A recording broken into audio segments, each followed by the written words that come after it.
Drivetime Radio with New York Vinnie.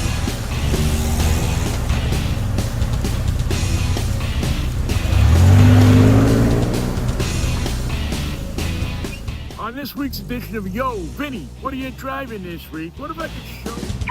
Yo, Vinnie, what are you driving this week? Have a little fun. It is a fun day here out at the... You're listening to Drivetime Radio.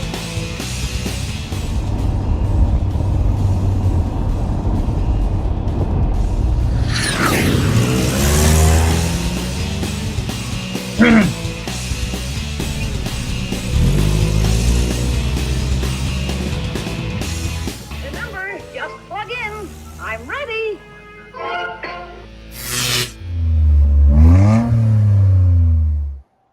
And we are ready for another edition of Drive Time Radio with your good friend, New York Vinnie. Thank you so much for spending a Saturday morning with us. We got a good show set up for you this morning. Probably something a little different than you might be normally used to on the show. But, we try to change things up for you every once in a while. Give you something that, you can learn a little something from the show. Something that you can amaze your friends with and shock the world with.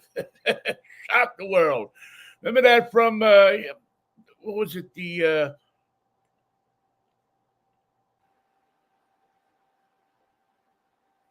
think it was the 2005 Super Bowl when Mike Holmgren said, we're going to shock the world. And that's what we try to do on the show every week, shock the world. I am your congenial car talking host, New York Vinnie. And every Saturday morning we get together around 11 o'clock and talk about cars and all the things that go on around cars. We tell you about what's coming up with new cars, with used cars. We road test different models of new cars so we can give you reports every week. We help you buy a car, or we point you in the right direction for the best people to get you the car you want. We, we just try to have a community that's formed around the love of cars. Back many, many, many years ago, people used to be in community about cars. People would hang out with their cars and, what's cars and coffee now, usually on a Saturday morning, used to go on every night when the car was king of the teenage scene. Not so much anymore, although there are still the pockets and the places where people are really into their cars, and people hang out with them. You go to places like Dick's Drive-In, you go to places like the Pickwick and different, mostly centers around food, I think, or down to Golden Gardens on a Friday or Saturday night.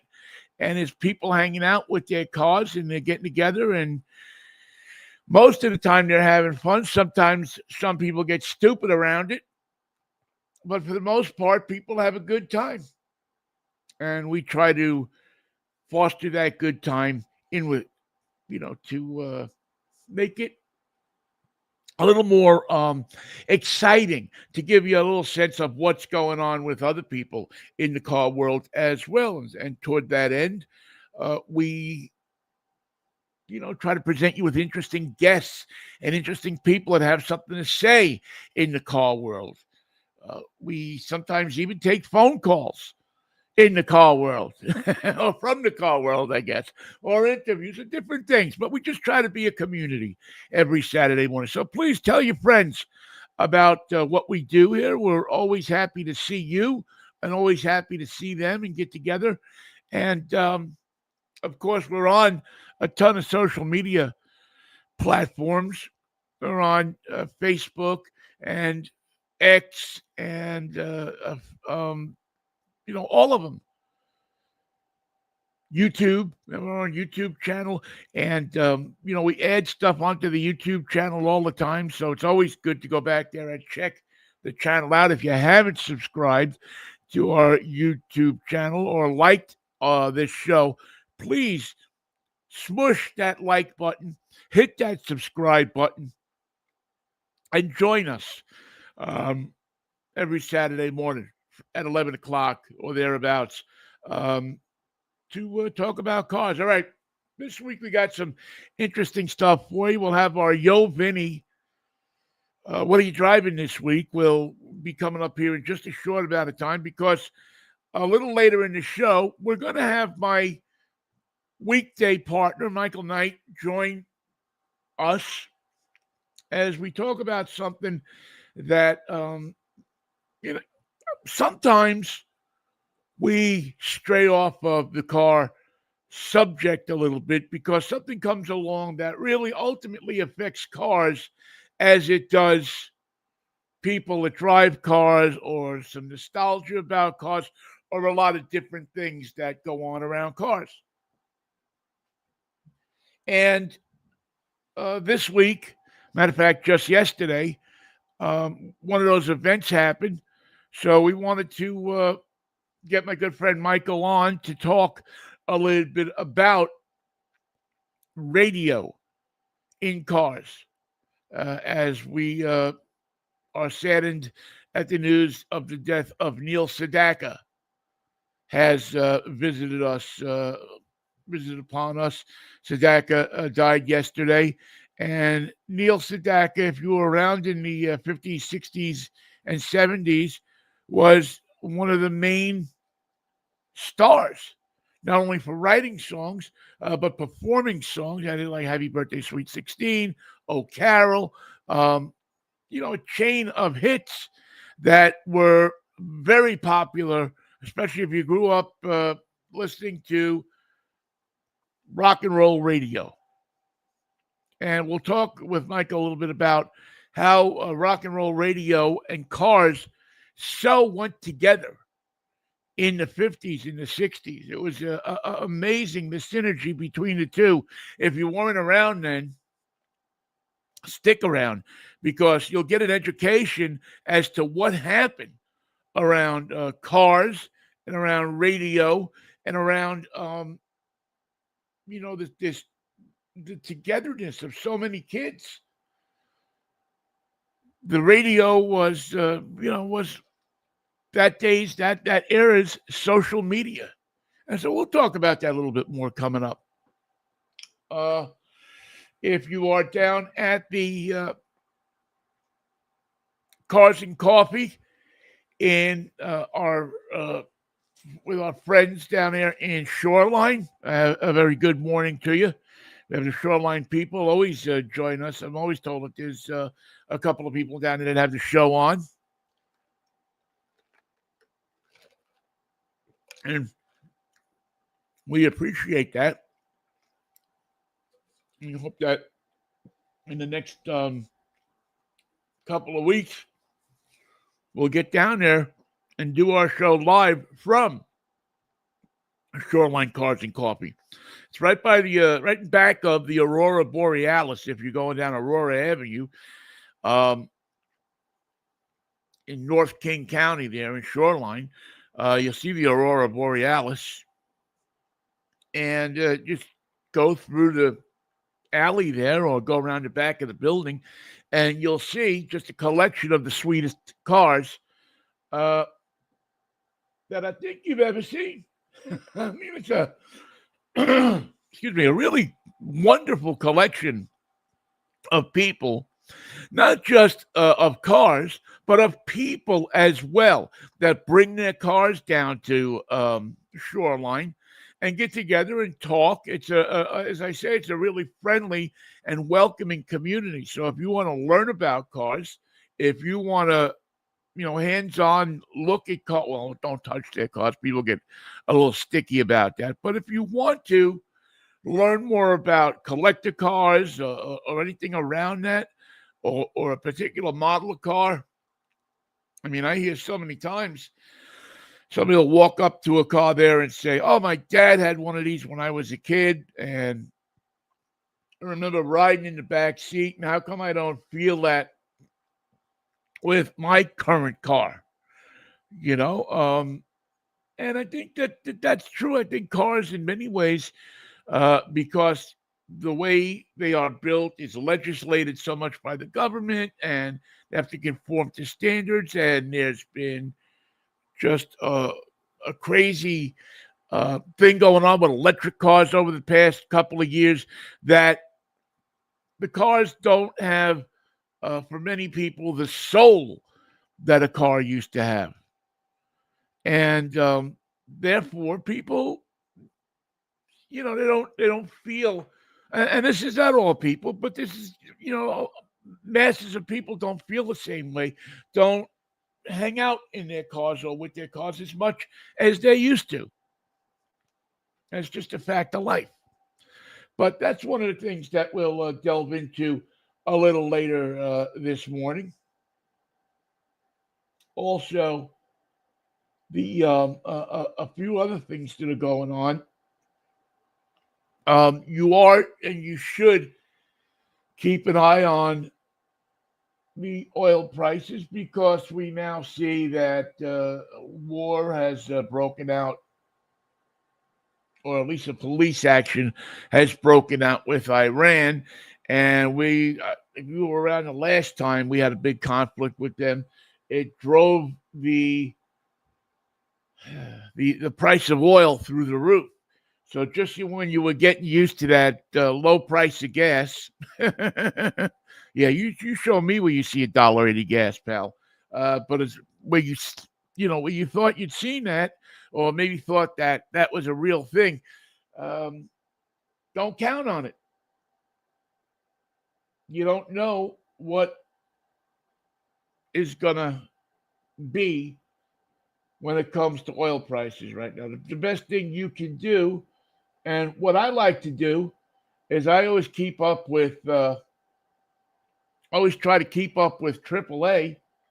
They post gas prices. Also, that great website, Gas Buddy, and they kind of keep you apprised of what's going on with gas prices. And so, I mean, you can feel it. You go up to the pump, you know what's going on. You see the prices increasing, and you'll probably see them increase here in the next couple of weeks with this conflict that's going on. As we spoke about during the week, the I don't know the Venezuelan oil that everybody thought might, get flooded into the market or lower the price of gas. It's probably going to cost more to make that oil usable for engines in the United States than it's worth. So if you were expecting a big bump downward in prices, you were wrong on that one, unfortunately. So you'll see that and hear more about that as time goes on. But that's something to keep an eye on and to watch. As this will make an instability in the oil prices, and as we know, that directly affects us at the pump. And you just you start to scratch your head and go, every little thing that happens in the world now affects our oil prices. All right, I want to remind you that the show is brought to you by my good friend George Jackson. George Jackson Promotions, GJP, is where he's at on the internet.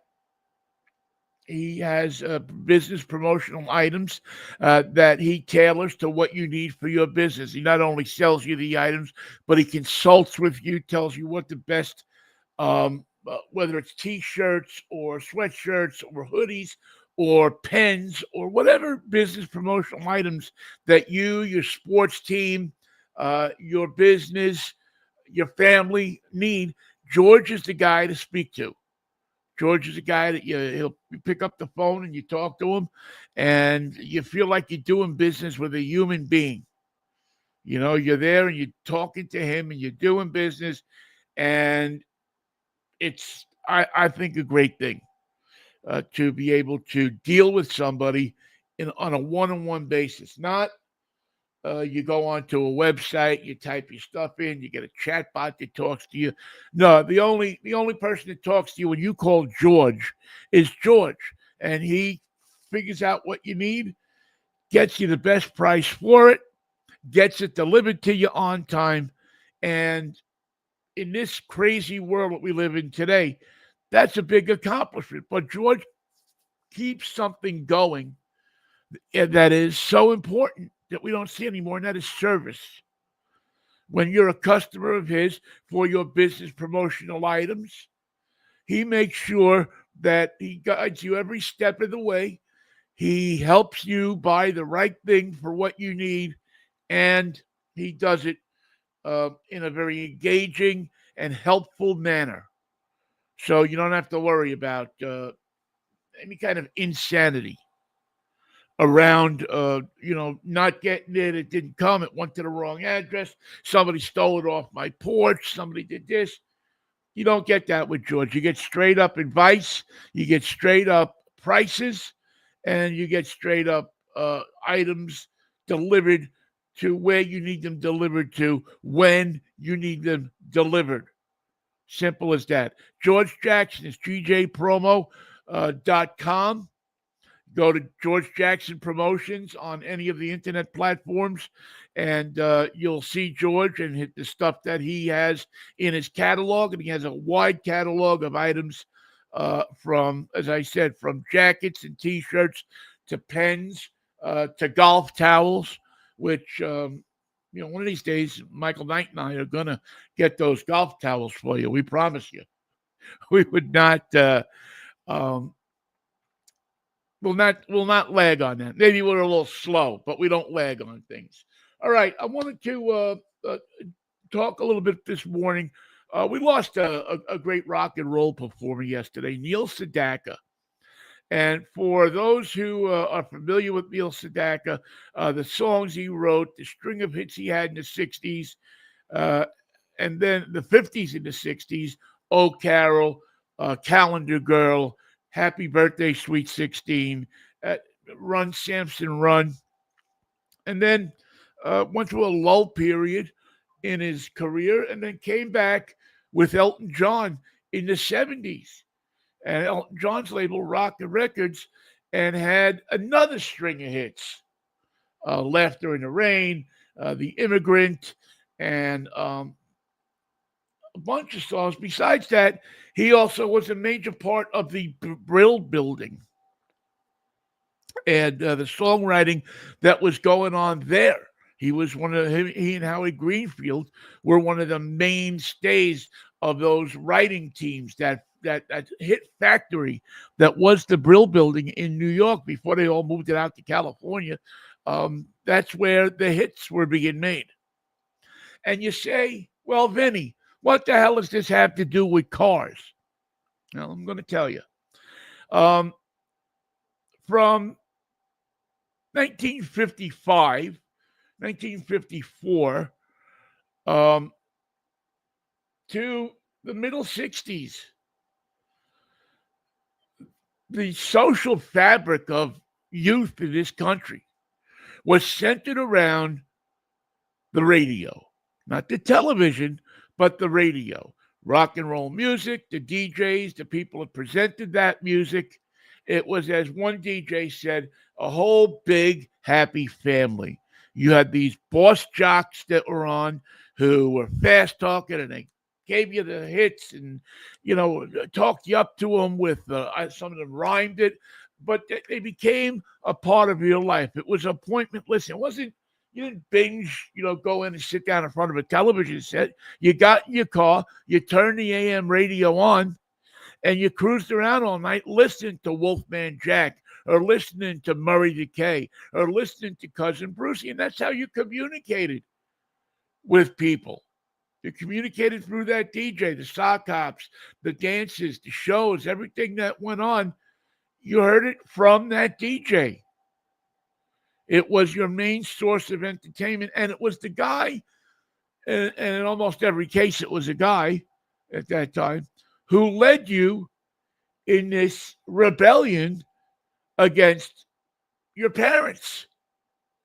In some cases, it might have been just a music rebellion. In some cases, it might have been more, but they became this person that you trusted, that you listened to, that you found out stuff from. And as it progressed, when your parents were yelling at you, get that music out of my house. Well, where did you go if you were 18 years old or 16 years old? You went to your car.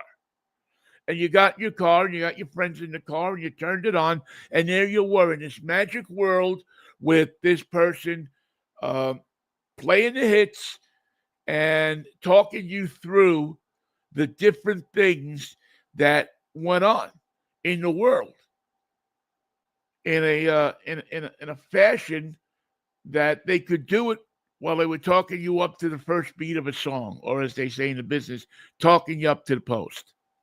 I want to bring in my good friend and my partner, Michael Knight, who is going to jump on with us this morning. And we get a chance to say hello to Michael. Michael, good morning. How are you? Good morning, Vinnie. Good morning, everyone on Drive Time. How are you today?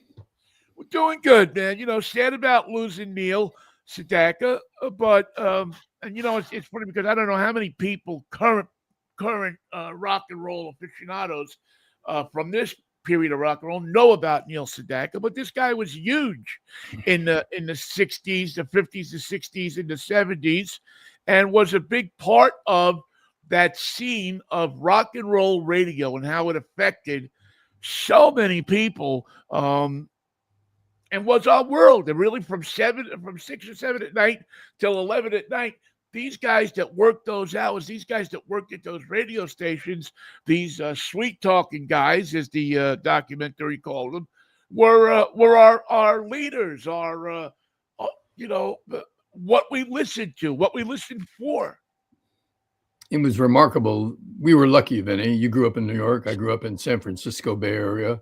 And we had the radio in those cities that was not better than, but different than a unique professional brand of extraordinary top 40 radio that did extremely well financially, but its effect on the generation, its emotional effect, its sociological effect on the kids that got to listen to the radio of those markets was extraordinary. And it was made up of the remarkably talented people and managers and ownership that put this format in a position to affect the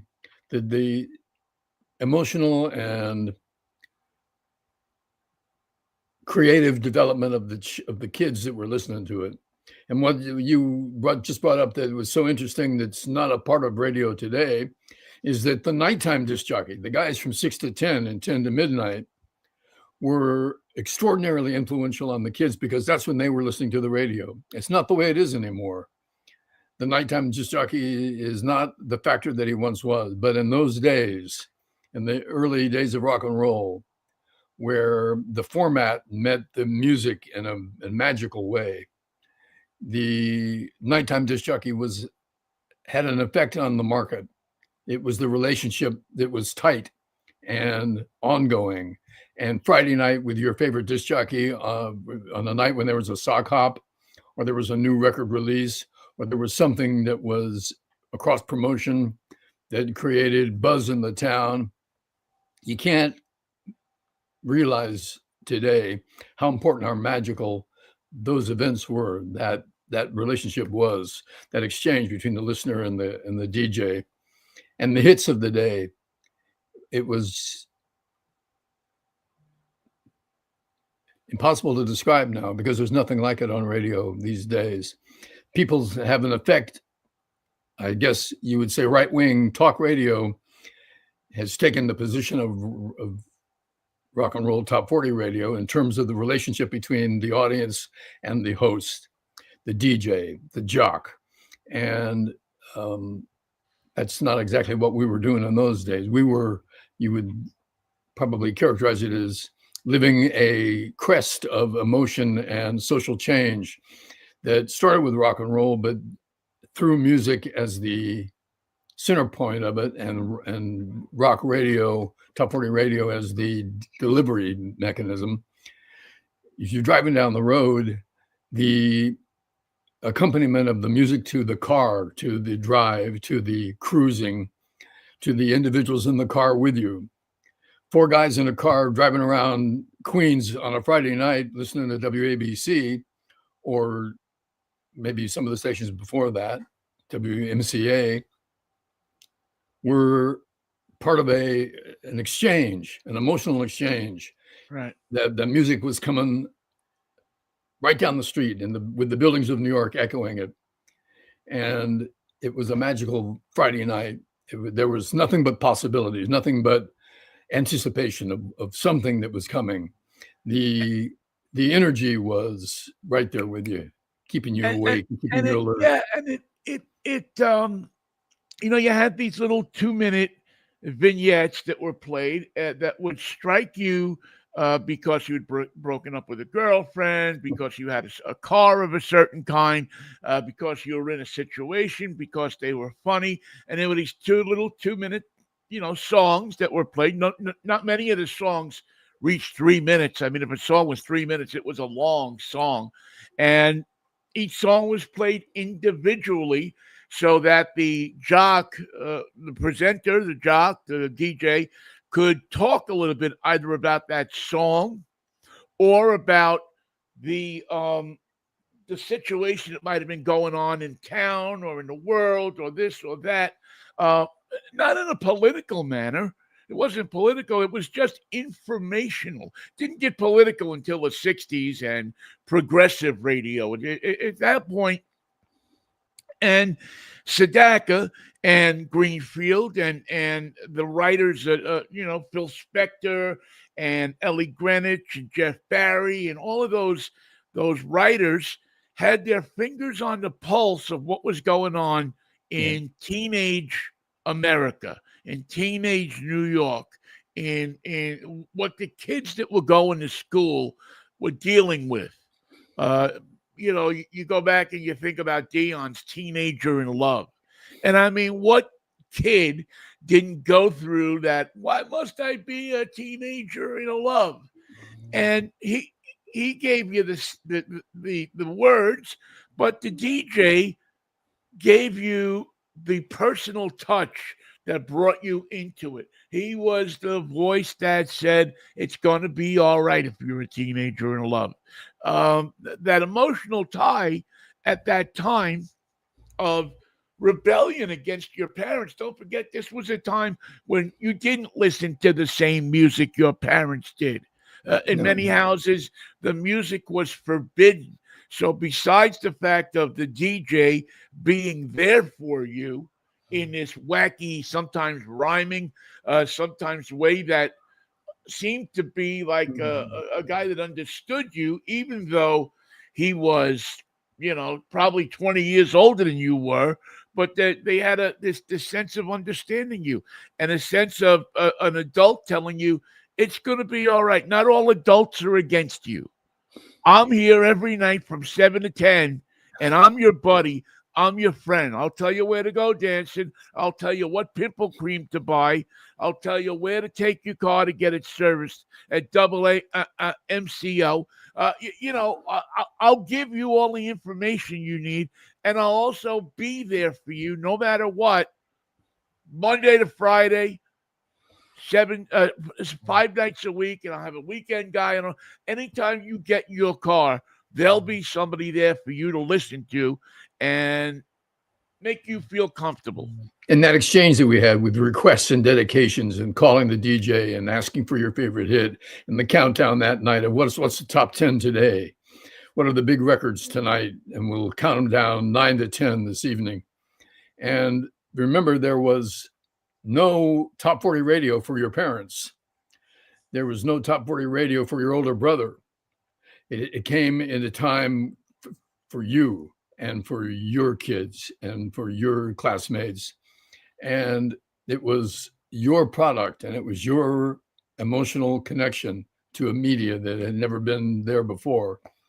The music didn't exist before. Rockabilly was the precursor to rock and roll, but there was nothing before that that served the same emotional necessity for your parents, for your older brother, for the kids that were seniors in 1949. There was no rock and roll for them. By the time the 50s started, that's when you had an opportunity to let the music reflect the changes in society, and for radio and your car to be the center of that. That was your own private concert hall.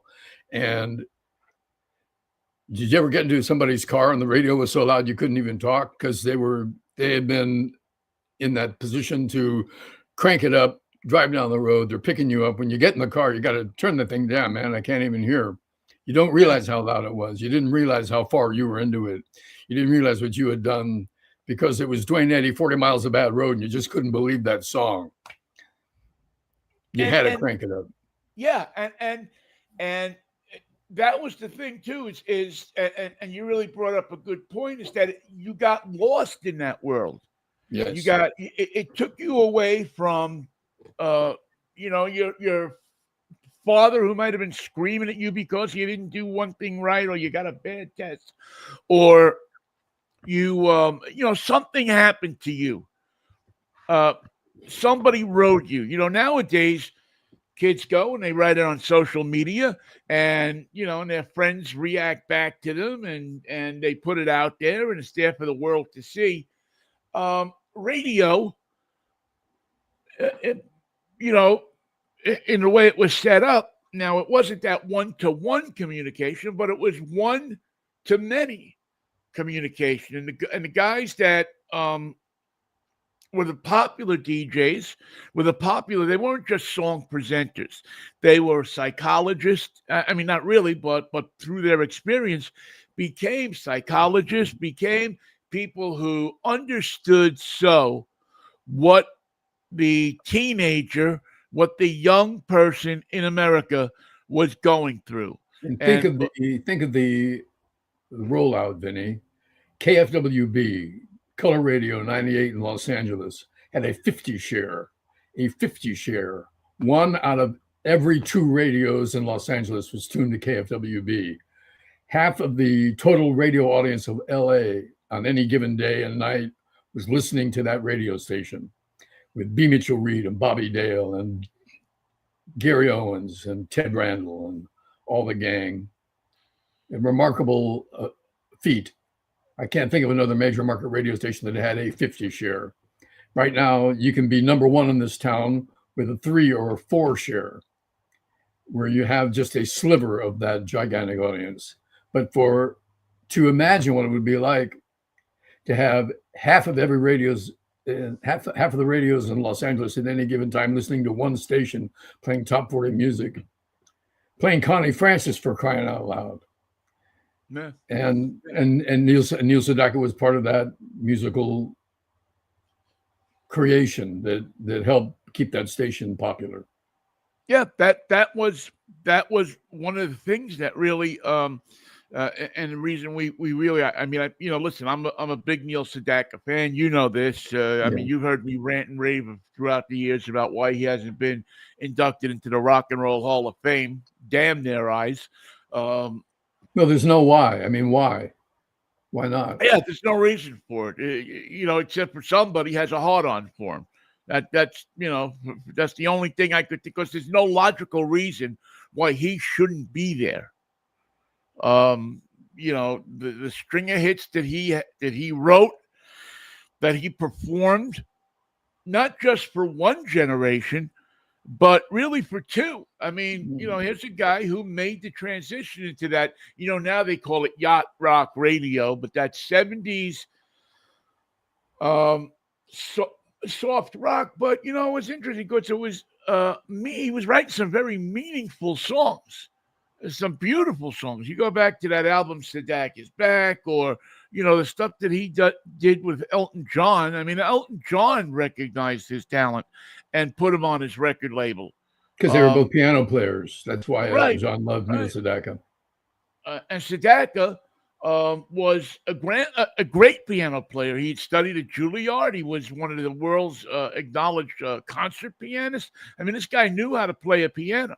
There's I was looking at some tapes last night of him on the Ed Sullivan Show, and it was interesting because he did a couple of rock and roll songs, but he did a stirring version of My Yiddish Mama. Really? Yeah, on the Ed Sullivan Show. And Sullivan didn't want to let him perform it. Said it was too Jewish for the show. And Sedaka told Sullivan, well, if I don't perform My Yiddish Mama, then I don't perform the other songs. And Sullivan acquiesced him, said, okay, do it. Wow. And a beautiful version. Again, I don't know if that worked against them when they considered him for the Rock and Roll Hall of Fame. But that period of time, that 1953, 54, all the way up to really 66, 67, when all of a sudden somebody discovered FM radio. And all of a sudden, it's funny because it's like everybody grew up. The jocks grew up, and they weren't the hard pounding on the tape, on the phone book, that they became hip. They became more. The presentation and the energy changed entirely. Yeah. It wasn't that energy. I mean, when you listen to those jocks in the morning. You got out of bed, man. You were going. It was like speed, it kept you up. Their cadence, their rhythms, their ability to say things and present things in that style, it kept you going. In the morning. I mean, I don't know how much coffee they drank in those days, but it must have been a lot. And also, many of these guys were not afraid to play Black music. We're not afraid to play music that many of the program directors on a lot of these stations, especially in the South and in the Midwest, didn't want to play. It was what they used to call race music. And again, it's hard to believe sometimes that there was a time when radio stations did not play a song solely because it was done by a Black artist. And the uncompromising music that was coming from Little Richard, for instance, put them in a position to say, well, if Pat Boone has a version of this, we'll play his version. But we can't play Little Richard singing True Fine Mama. It's too Black.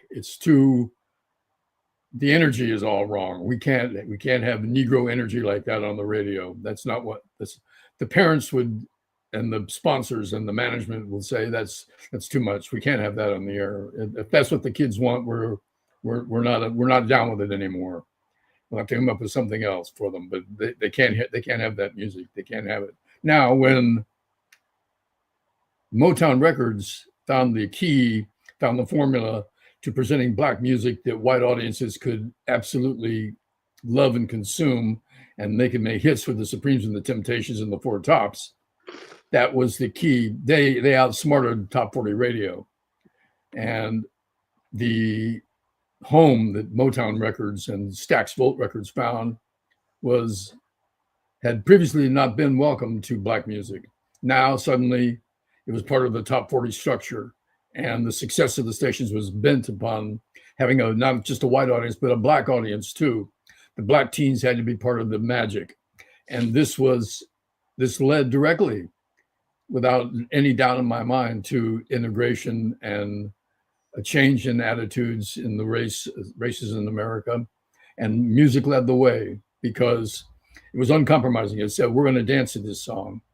You're going to listen to My Girl by the Temptations, and you're going to understand that the Black kids are having the same problems with their adolescence that you are.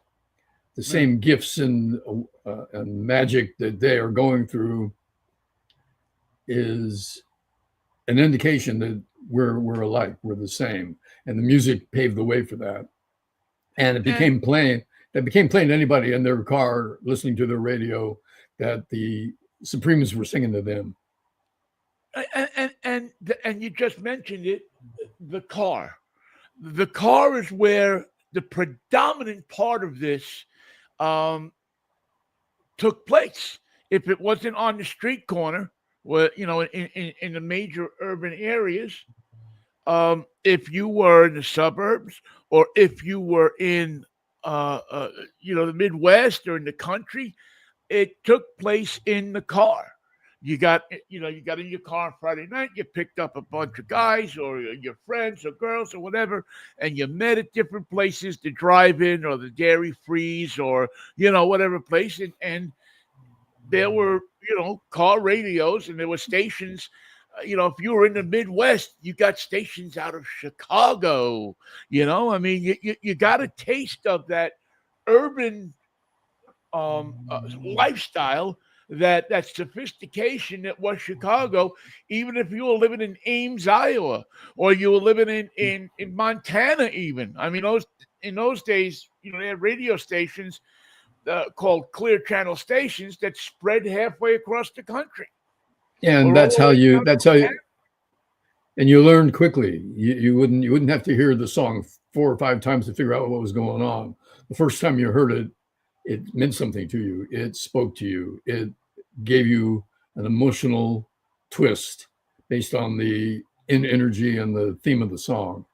And you can remember. I remember the first time I heard Yesterday in the car with my dad, listening to the radio.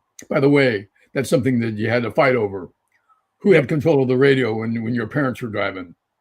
Well, and my parents knew better than to argue with me about that. I had to have KEWB, KYA, KSAN, whatever the station was that was popular at that time, had to have it on. And they didn't get a vote.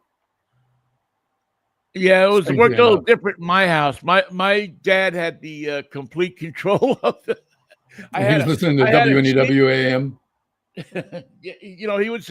He was always listening to. Actually, there was this station called WPAT out of New Jersey, and they played the beautiful music. They played Sinatra. They played that stuff, and that's what he was into. They played some of the Italian music. So between that and WNEW with the Make Believe Ballroom with William B. Williams, that was his thing. And we were going somewhere. He'd get in the car and turn on the radio, and then we'd start driving, and then something would happen, and I'd go reach over and turn the radio to WABC, and he'd listen to it for a couple of minutes, and something would come on he didn't like, and all of a sudden, boom, it was gone. He's back on WPAT, but it was interesting because I noticed as years went on, he changed. Now, he didn't become a rock and roll radio listener, but he softened as to that. He was more interested in listening to some of the stuff, and that was because he had a lot of kids that worked for him, and in the gas station, the repair shop, they wanted to hear their music while they were working. They didn't want to hear WPAT. If you want to listen to that crap, you go in the office and listen to it. If we were out in the tow truck or we were out in the service car or something, it was rock and roll that the kids were listening to. And being as he wasn't paying them a whole lot of money, he at least said, well, if I let them listen to the radio, and that was it. It was how much draw the radio had. If you got a truck with a radio, you got a car with a radio, you work for less money than if you work for a place that didn't have radios in their truck. And the strange thing with FM was nobody had FM. The format moved to FM because there was a void there. You could begin and start the success of a new format and a new presentation, a new energy. But nobody had an FM radio. The manufacturers did not make FM radios to put in your car. There were conversion things, but mostly people were listening at home. And the problem was you're listening at home to WNEW FM or WOR FM or WPIX FM. You get in the car and all you had was WABC. The energy was wrong. Right. You couldn't bring your music with you to the car like you had before. The industry had to change. And imagine what's that like today. how can you say all you have to do is everybody has to get a different radio? Everybody has to get another receiving unit. Everybody has to figure out a way to get their music in their car. It was a revolution. It was an eruption of changing the AM to the FM for the car and for the necessity of taking your music with you. And it became it happened slowly, then it happened faster, and then it just was the gates were broken and FM was in the cars.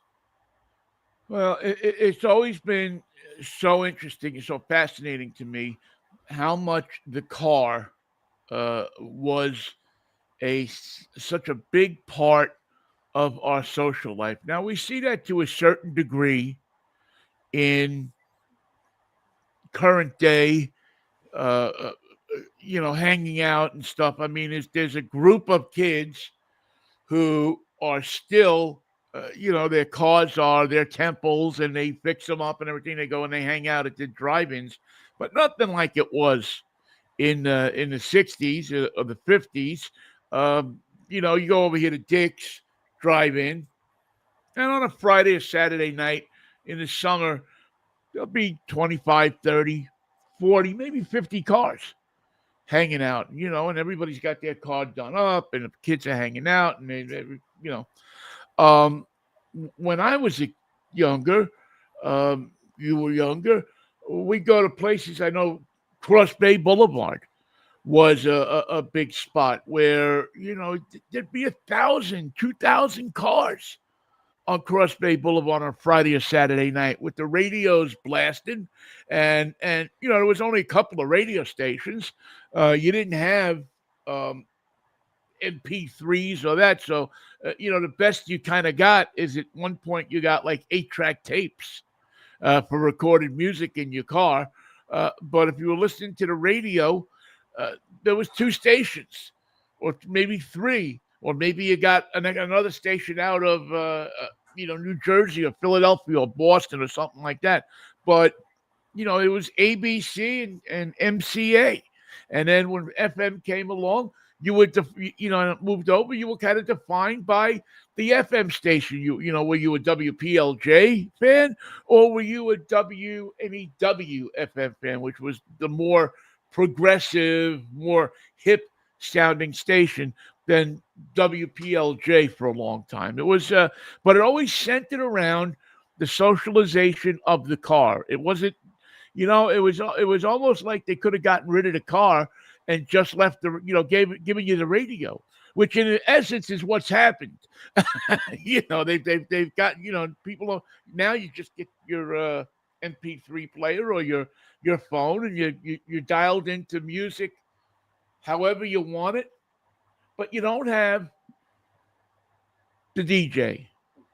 You don't have the presenter anymore. You don't have that guy or that woman, but that guy in most cases that kept you all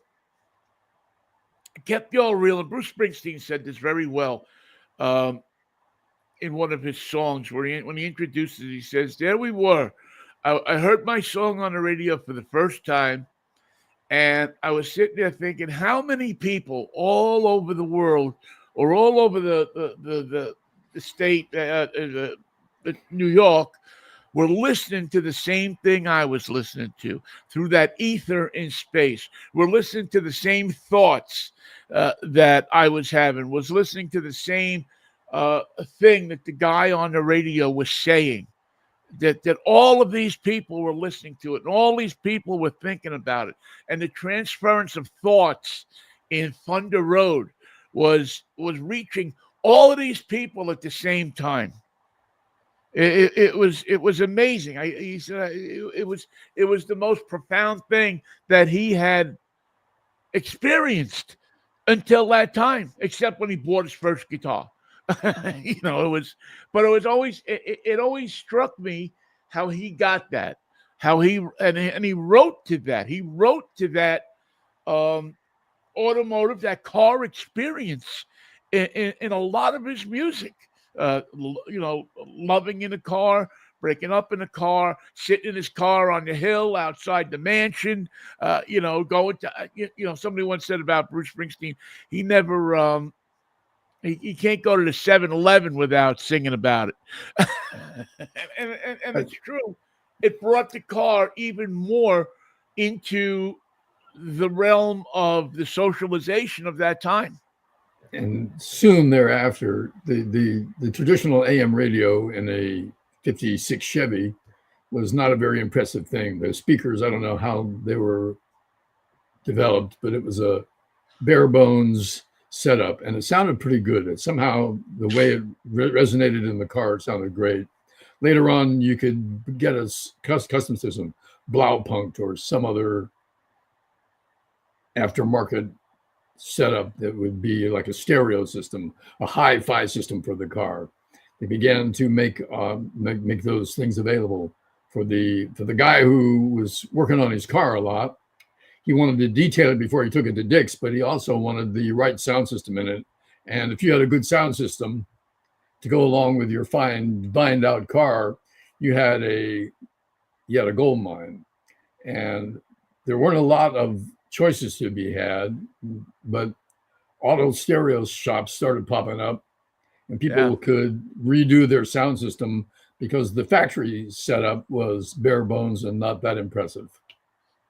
I remember when Pontiac, I think it was just Pontiac at first, and then I think they spread to Oldsmobile. I don't know if Chevy ever had them, but they had that reverb switch on the dashboard, and you could hit that little switch, and it would feed the sound back through the speakers again, so you would get that echo that you got in the studio in your car.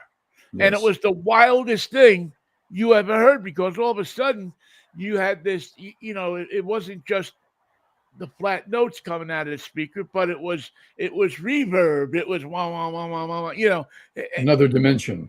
Yeah, it put a body into the music that wasn't there before. Now, of course, a couple of years later, stereo came along in cars and FM, and it made that kind of obsolete. But you were able to get that sound of, and it was funny because you never realized it when it was going on. But if you listen to tapes and stuff after, the reverb that the jocks used in their presentation in the cars, on the radio that got into the cars, was amazing too, because all of them had that booming bottom end sound that made them sound godlike almost. If you ever listen to Spanish language radio, they were the kings and the chief practitioners of the reverb sound. Every commercial would have an echo and a reverb and audio tricks that they used much more than the conventional white guy radio, white guy top 40. Spanish radio was famous for their echo and their reverb and their audio tricks. Oh yeah, WRDO, Radio Wado, in Nueva York, go. But then the voice would come out the top of the hour going, WADO, New York. The only English that they spoke the whole day, because they had to do the station IDs in English. Just the opposite with some of the Mexican radio stations that would broadcast across the border. They had to do the top of the ID in Spanish. So, and what was their what was it? What they were C? No, they weren't C's. That was Canada. What was M? X's. X, right? XR, XTRA, and XERB. Right.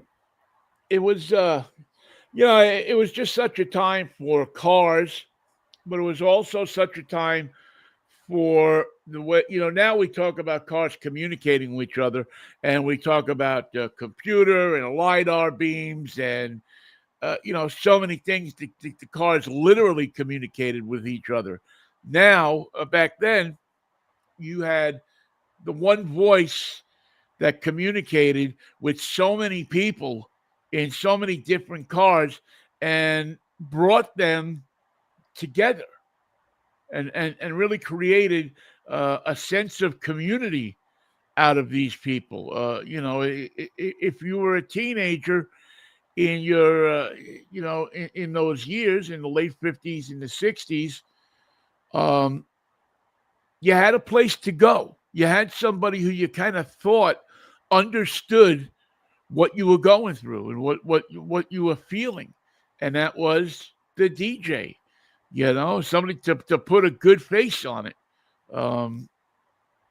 And there were serious moments too. I'm not going to say that that the DJs got in calls and stuff about people that were in different situations, but you just always felt like there was somebody who spoke your language.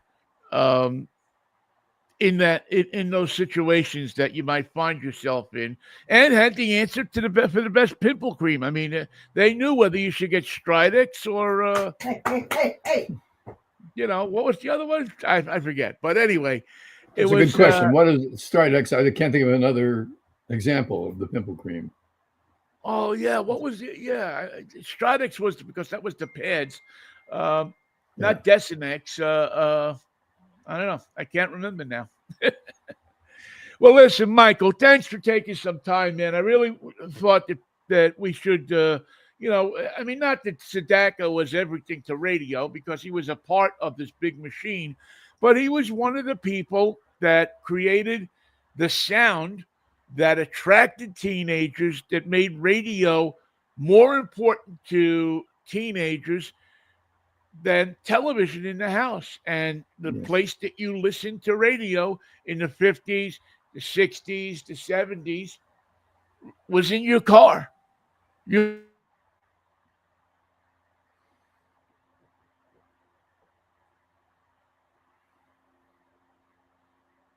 Can't hear you, Vin.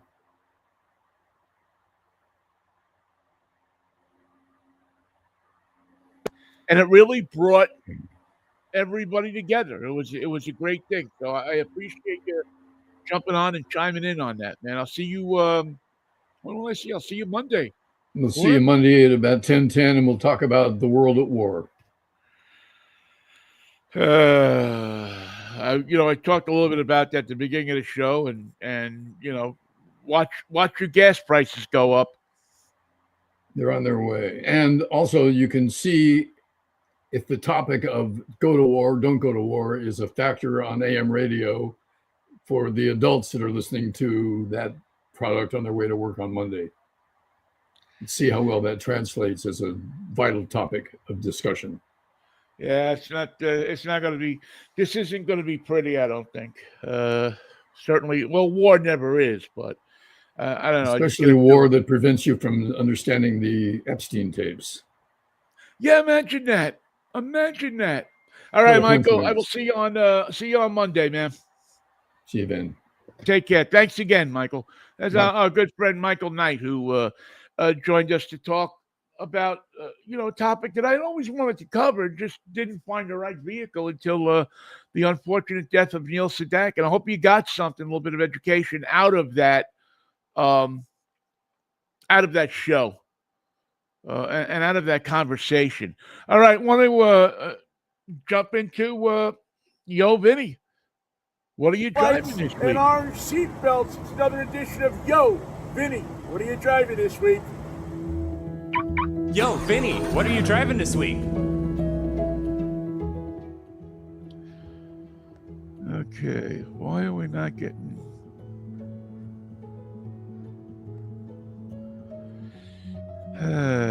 okay.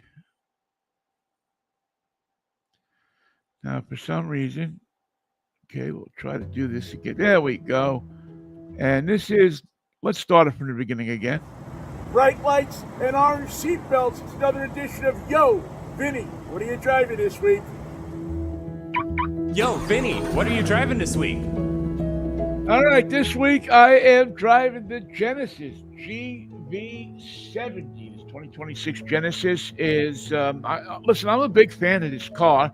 I just got in it on Thursday, so we're going to take it through its paces. Actually, we're going to go up to the Joe today and take it around. But, in the compact SUV space, the luxury compact SUV space, Genesis has really, since their inception, put out a great product. The 2026 gets some changes to the front and rear fascia. Been slightly restyled, not a major updating, but an updating nonetheless. Some changes in the tail lights and so on and so forth. And the edition that I'm driving has and that is the Sport Prestige 3.5 Turbo. It really is a spacious, roomy, well-designed, well-laid-out vehicle. When you look inside this thing, I mean, take a look at the seats, take a look at the color. I love the orange stitching, the orange seat belts that are in this car. It kind of wakes you up when you get in it. It's not your normal luxury SUV. The quilted seats that present to you kind of a feeling of I don't know.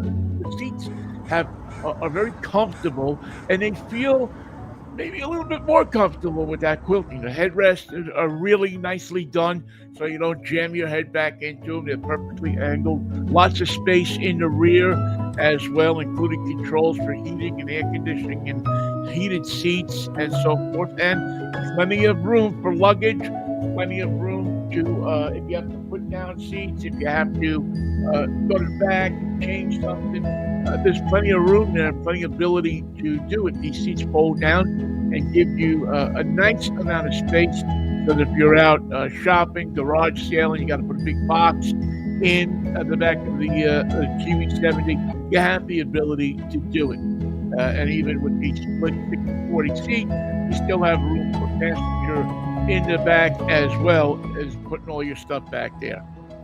Nice, underfloor little bit of storage there. You open that up and you got a spare tire, a temporary spare tire, as opposed to just one of those things that you plug in, one of those kits. Nicely done. Has Apple CarPlay, Android Auto. Interior is beautiful. You see, the brakes, the wheels, the exterior of this vehicle. Those wheels are stunning. They're apt at that great space is absolutely stunning. There you see the front fascia that's been improved, changed the design a little bit, and then you get under the hood and you really see the 3.5 turbo all-wheel drive, which is 75 horsepower, 8-speed automatic. That is just a very smooth driving, very powerful engine, and it has all of the safety stuff that you would expect in a vehicle like this. Just all of the stuff that a vehicle like this should have, including lane keeping, awareness of where your eyes are going, so that if you go the monitors for the traffic signs. It has a voice that tells you if there's a traffic camera up ahead, if things that can be hazards to you. The display on this thing that goes in one screen all the way across, 27-inch OLED display. It's clear, it's concise. They really have a nice thing with this. They use a dial, and the dial, you turn it and it moves to different segments of what you're trying to control with the display. And I really like the format of it. The only thing that maybe is a little wonky on this thing is they have a dial for the display, and then right under it is the dial for the transmission, for the shifter. And a couple of times now I've touched the dial for the